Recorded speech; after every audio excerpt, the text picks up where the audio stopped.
வணக்கம். இன்னைக்கு நம்ம பார்க்க போறது தேர்தல்கள் பத்தின ஒரு ஆழமான பார்வை. தேர்தல்கள்னா வெறும் ஓட்டு கேட்கிற விஷயம் மட்டுமல்லைங்க. அது ஒரு நல்ல ஆட்சியை வடிவமைக்கிற ஒரு இன்ஜினியரிங் ப்ளூ பிரிண்ட். வாங்க, ஒரு தொகுதியோட உண்மையான கள நிலவரத்தை டேட்டாவை வச்சு எப்படி புரிஞ்சுக்கிறது, அதிலிருந்து ஒரு வெற்றிக்கான வியூகத்தை எப்படி வகுக்கிறதுன்னு பார்க்கலாம். சரி, நாம இப்ப எங்க போக போறோம்னா தமிழ்நாட்டுல இருக்கிற திருவையாறு தொகுதிக்கு தான். இந்த தொகுதிய ஒரு கேஸ் ஸ்டடியா எடுத்துக்கிட்டு இங்க இருக்கிற புள்ளி விவரங்கள், மக்களோட உண்மையான தேவைகள், அப்புறம் அரசியல் போப்புகள்னு எல்லாத்தையும் நாம ஆழமா அலசி ஆராய போறோம். எந்த ஒரு தேர்தல் வியூகத்துக்கும் முதல் படி என்ன தெரியுமா? அந்த மண்ணையும் அந்த மக்களையும் சரியா புரிஞ்சுக்கிறது தான். சொல்லப்போனா திருவையாற்றோட அரசியல் மண்வளம் எப்படி இருக்கு, அதோட அடிப்படை தன்மைகள் என்னென்னு முதல்ல பாப்போம் வாங்க. முதல்ல கவனிக்க வேண்டிய ஒரு முக்கியமான விஷயம், இந்த தொகுதி கிட்டத்தட்ட 80% கிராமப்புறம். அப்படின்னா என்ன அர்த்தம்? இங்க விவசாயம், தண்ணி பிரச்சனை, கிராம பொருளாதாரம், இது எல்லாம் சுத்தி தான் மக்களோட வாழ்க்கையே இருக்கு. சிட்டிக்குள்ள பேசுற விஷயம்லாம் இங்க வேலைக்கு ஆகாது. மக்களோட அன்றாட பிரச்சனைகள் தான் இங்க பிரதானம். அடுத்தது சமூக கட்டமைப்பு.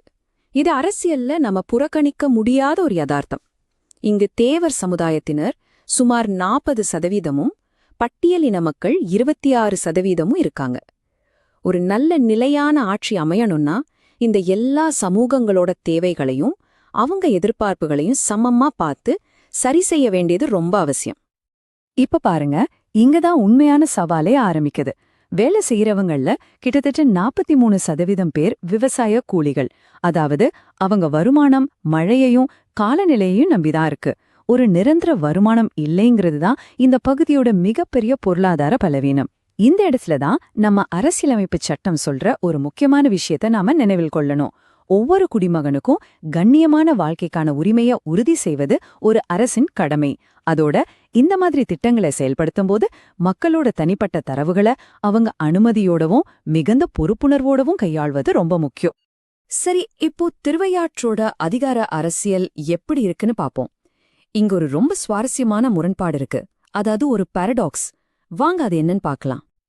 இப்ப இருக்கிற எம்எல்ஏ திரு துரை சந்திரசேகரன், அவர் ஒரு சாதாரண ஆள் இல்ல. 4 தடவை ஜெயிச்சவர். திமுகவின் மூத்த தலைவர். பெரும்பான்மை சமூகத்தோட ஆதரவு இருக்கு. போதாக்குறைக்கு மாநில அரசின் நலத்திட்டங்களோட பலமும் இருக்கு. மேலோட்டமா பார்த்தா ரொம்ப ஸ்ட்ராங்கா தெரியுது இல்லையா? ஆனா டேட்டா நமக்கு வேற ஒரு கதையை சொல்லுது. களத்துல பார்த்தா மோசமான உள்ளூர் உள்கட்டமைப்பு, நிறைவேற்றாத வாக்குறுதிகள்னு பலவீனங்கள் பட்டவர்த்தனமா தெரியுது. இந்த எண்களை கொஞ்சம் நல்லா பாருங்க. 2016ல இருந்து 2024 வரைக்கும் சட்டமன்ற தேர்தலா இருந்தாலும் சரி, நாடாளுமன்ற தேர்தலா இருந்தாலும் சரி, ஓட்டு போடுறவங்களோட எண்ணிக்கை படிப்படியா குறைஞ்சுகிட்டே வருது. இது வெறும் நம்பர்ஸ் கிடையாது. இது மக்களோட மனநிலையை காட்டுற ஒரு கண்ணாடி. அவங்களுக்கு சிஸ்டம் மேல இருக்கிற அதிருப்தி அல்லது நம்பிக்கை குறைஞ்சுகிட்டே வருதுங்கிறதுக்கு இது ஒரு தெளிவான சிக்னல். இந்த நிலைய நம்ம வெல்ஃபேர் ஃபெட்டிக், அதாவது நலத்திட்ட சோர்வுன்னு சொல்லலாம். அப்படின்னா என்ன? அரசாங்கம் கொடுக்கிற நலத்திட்ட உதவிகள் கைக்கு வந்து சேரலாம். ஆனா அந்த உதவிகள் அவங்க வாழ்க்கை தரத்தை உண்மையிலே உயர்த்துதா? ஒரு நல்ல வேலையாவோ, ஒரு தரமான சாலையாவோ, அல்லது ஒரு நல்ல ஆஸ்பத்திரியாவோ மாறலன்னா காலப்போக்குல மக்களுக்கு அந்த திட்டங்கள் மேலேயே ஒரு சலிப்பு வந்துடும். இது ரொம்ப ஆபத்தான ஒரு அறிகுறி. சரி, மக்களுக்கு இந்த சோர்வு வரத்துக்கு உண்மையான காரணம் என்ன? அவங்களோட அன்றாட போராட்டங்கள் என்னென்ன? நிறைவேறாத கோரிக்கைகள் என்னென்னு இன்னும் கொஞ்சம் ஆழமா போய் பார்க்கலாம் வாங்க. களத்திலேருந்து நமக்கு கிடைச்ச ரிப்போர்ட் இதுதான். வீட்டுக்கு பைப்ல தண்ணி வரல, தெருவெல்லாம் குப்பையா இருக்கு, ஊர்ல இருக்கிற கோயில்கிட்ட சுத்தமா சுகாதார வசதியே இல்ல, படிச்ச இளைஞர்களுக்கு உள்ளூர்ல வேலையே இல்ல, ஆரங்க சுகாதார நிலையத்துல போதுமான டாக்டர்ஸோ நர்ஸோ இல்ல. பாருங்க, இதெல்லாம் வெறும் புகார்கள் கிடையாது. இது ஒரு மனுஷனோட அடிப்படை தேவைகளுக்கான குரல். இந்த முழு பகுப்பாய்வோட முக்கியமான கண்டுபிடிப்பே இதாங்க. திமுக அரசு கொடுக்கிற நலத்திட்டங்கள் மக்களோட எதிர்பார்ப்புகளை ரொம்பவே அதிகமாக்கியிருக்கு. ஆனா அந்த எதிர்பார்ப்புகளுக்கு ஈடா உள்ளூர்ல வேலைவாய்ப்போ உள்கட்டமைப்பு வசதியோ வேகமா வளரல. இதனால மக்களுக்கு ஒரு விதமான சலிப்பும் அவநம்பிக்கையும் ஏற்பட்டிருக்கு. அதாவது ஸ்டேட் லெவல்ல வர அறிவிப்புக்கும் கிரவுண்ட்ல இருக்கிற நிலைமைக்கும் பெரிய கேப் இருக்கு. இதுதான் அசல் பிரச்சனை. சரி, பிரச்சனையை கண்டுபிடிக்கிறது பாதி வேலைதான். அதுக்கு ஒரு சரியான செயல்படுத்தக்கூடிய தீர்வை கொடுக்கறது தான் முழுமையான வேலை. இப்போ வெறும் புகார்களை தாண்டி ஒரு நல்ல ஆளுகைக்கான செயல் திட்டம், ஒரு ப்ளூ பிரிண்ட் எப்படி இருக்கணும்னு பார்க்கலாம். முதல் புள்ளி, நேரடி முதலீடு. திருவையாறுலேருந்து திருச்சி போற சாலை அகலப்படுத்த சுமார் 25 கோடி ரூபாய். நல்லா யோசிச்சு பாருங்க, இது வெறும் ரோடு போடுற வேலை இல்ல. இது வர்த்தகத்தையும் வளர்ச்சியையும் இணைக்க போற ஒரு உயிர் நாடி. அடுத்ததா, ரொம்ப நாளா முடிக்கப்படாம இருக்கிற புதிய பேருந்து நிலையத்துக்கு 15 கோடி ரூபாய். இது கட்டி முடிக்கப்பட்டா மக்களோட போக்குவரத்து சுலதமாகும். அதைவிட முக்கியமா, அந்த பகுதியோட பொருளாதாரம் ஒரு புது உத்வேகத்தோட இயங்க ஆரம்பிக்கும்.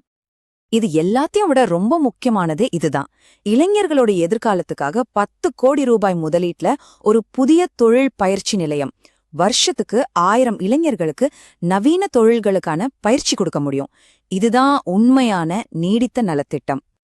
கொடுக்கிற வாக்குறுதிகள் தெளிவா ஒரு காலக்கெடுவோட இருக்கணும். உதாரணமா 2026க்குள்ள தொகுதி முழுக்க 100% வீடுகளுக்கு குழாய் தண்ணி, அப்புறம் கழிப்பறை வசதி.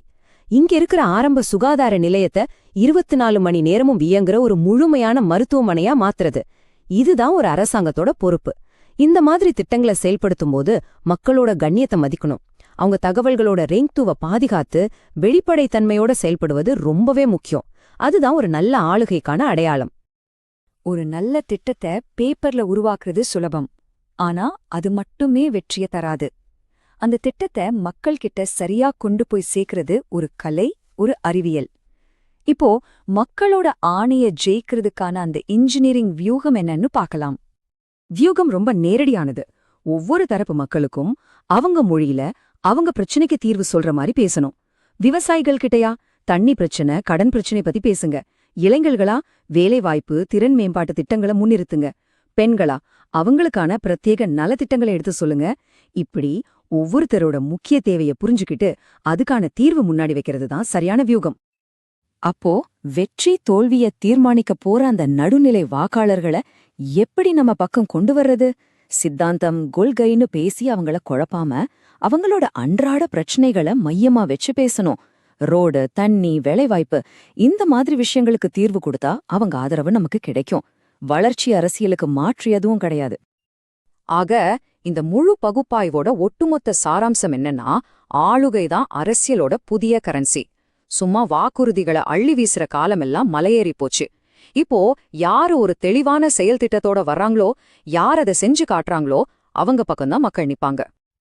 அப்போ ஒரு முக்கியமான கேள்வி எழும்புது. வெறும் புள்ளி விவரங்களும் தரவுகளும் மட்டுமே அரசியல்வாதிகளோட வாக்குறுதிகளுக்கும் மக்களோட உண்மையான செழிப்புக்கும் நடுவுல இருக்கிற இடைவெளிய சரி செஞ்சிடுமா?